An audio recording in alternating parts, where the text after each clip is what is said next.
Hello everyone, इस video में हम कक्षा 6 विषय विज्ञान की कार्यपत्रक 16 करेंगे। तिथि है इसकी 31 अगस्त 2021 और इसका विषय है भोजन के घटक। इस कार्यपत्रक को शुरू करने से पहले प्लीज़ हमारे चैनल माइंड बूस्टिंग क्लासेस को ज़रूर सब्सक्राइब कर दीजिए। तो आइए शुरू करते हैं आज की कार्यपत्रक। संतुलित आहार। संतुलित आहार क्या होता है? एक आहार जिसमें अच्छे स्वास्थ्य को बनाए रखने के लिए आवश्यक पोषक तत्वों की उचित मात्रा और अनुपात होता है। तो संतुलित आहार एक ऐसा आहार जिसमें स्वास्थ्य को बनाए रखने के लिए आवश्यक पोषक तत्व, मतलब पोषक तत्व हम अपनी पिछली कार्यपत्रक में पढ़ चुके हैं। अब पोषक तत्वों की जो उचित मात्रा है और अनुपात होता है, एक ऐसा आहार, एक ऐसा भोजन जिसमें जो पोषक तत्व हैं वो एकदम उचित मात्रा में हो, उसको हम संतुलित आहार कहते हैं। अब इससे क्या होगा? इसमें कार्बोहाइड्रेट, वसा, प्रोटीन, विटामिन, खनिज और पानी उचित अनुपात में संतुलित मात्रा में होना चाहिए। इस प्रकार अगर ऐसे होगा, एकदम संतुलित मात्रा में होगा, तो क्या होगा ना, हमारे जो शरीर है उसका स्वास्थ्य अच्छा रहेगा।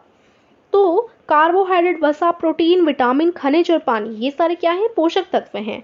अब इन्हीं सारे पोषक तत्वों का उचित अनुपात में संतुलित मात्रा होनी चाहिए एक संतुलित आहार में। संतुलित आहार ही समझ आ रहा है एक ऐसा आहार, एक ऐसा भोजन जिसमें इस प्रकार से मान लीजिए एक भोजन है, इसमें देखो सभी पोषक तत्व बराबर बराबर मात्रा में हैं। तो अब जब इस आहार को हम खाएंगे तो क्या होगा? हमारा जो स्वास्थ्य है वो अच्छा बना रहेगा, क्योंकि ऐसा है नहीं कि हमने एक ही ज़्यादा मात्रा ले ली, एक फैट्स की, वसा की ज़्यादा मात्रा ले ली, हमने सभी की बराबर बराबर मात्रा ली है। इससे क्या होगा? हमारे जो स्वास्थ्य है वो अच्छा बना रहेगा। ठीक है, तो इसी को हम क्या कहते हैं? इसी को हम कहते हैं संतुलित आहार। अब देखिए, संतुलित आहार के बारे में याद रखने योग्य बातें यहाँ पर बताई गई हैं। पहली बात है, एक बच्चे का संतुलित आहार एक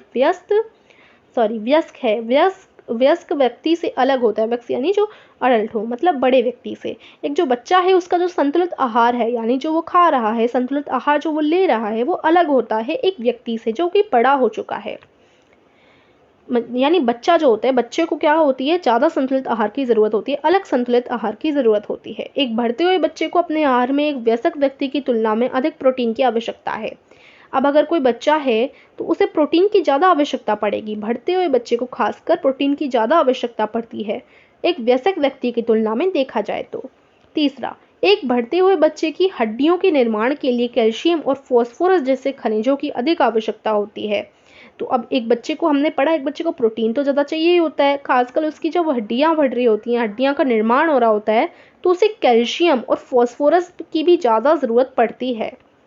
चौथा है, अधिक शारीरिक श्रम करने वाले व्यक्ति को अपने आहार में अधिक कार्बोहाइड्रेट की आवश्यकता होती है। यानी देखो, यहाँ पर मैं एग्जांपल ले लेती हूँ, उदाहरण ले लेती हूँ एक मजदूर का। अब मजदूर क्या है? दिन रात मेहनत करता है, वो ईंट उठाता है, इधर उधर जाता है, तो वो शारीरिक श्रम कर रहा है, यानी अपनी बॉडी से काम कर रहा है, शारीरिक श्रम कर रहा है।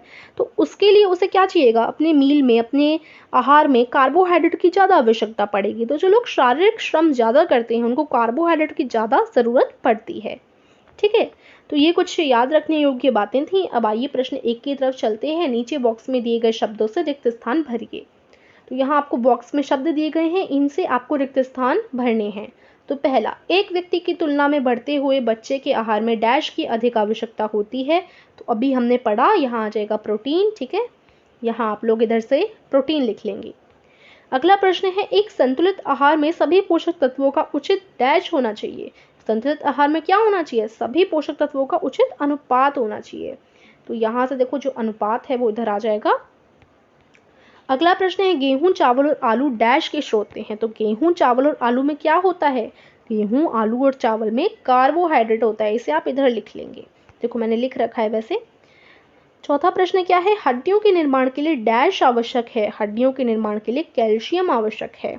अभी हम लोग पढ़ चुके हैं ये सब। ठीक है, तो ये आप भर लेंगे। और अब अगला प्रश्न देखिए, दिए गए भोज्य पदार्थों में स्वास्थ्यकारी और अस्वास्थ्यकारी पदार्थों की पहचान कीजिए। तो यानी जो हमारे स्वास्थ्य के लिए अच्छी हैं वो स्वास्थ्यकारी हैं और जो बेकार हैं वो अस्वास्थ्यकारी हैं। तो गाजर बहुत अच्छी होती है, स्वास्थ्यकारी है। बर्गर अच्छा नहीं होता, अस्वास्थ्यकारी है। फ्रेंच फ्राइज अच्छी नहीं होती, अस्वास्थ्यकारी है। और सलाद बहुत अच्छा होता है, स्वास्थ्यकारी है। ठीक है, तो इस प्रकार से इनकी पहचान करेंगे। और यहाँ पर आपको संतुलित आहार का एक पिक्चर दे रखी है। संतुलित संतुलित आहार में क्या है, देखो यहाँ पर सारे जो खाने दे रखे हैं वो एकदम बराबर मात्रा में दे रखे हैं। इन खानों के अंदर जो भी पोषक तत्व होंगे वो हमें बराबर मात्रा में सारे के सारे मिल जाएंगे, तो एक अनुपात क्रम में। तो ये इसको हम संतुलित आहार कह सकते हैं। तो यहीं आपकी जो है कार्यपत्रक हो जाती है समाप्त। आशा करती हूँ आपको अच्छी तरीके से समझ आई होगी। अगर अच्छी लगी कार्यपत्रक तो वीडियो को लाइक कीजिए, चैनल को सब्सक्राइब कीजिए। धन्यवाद।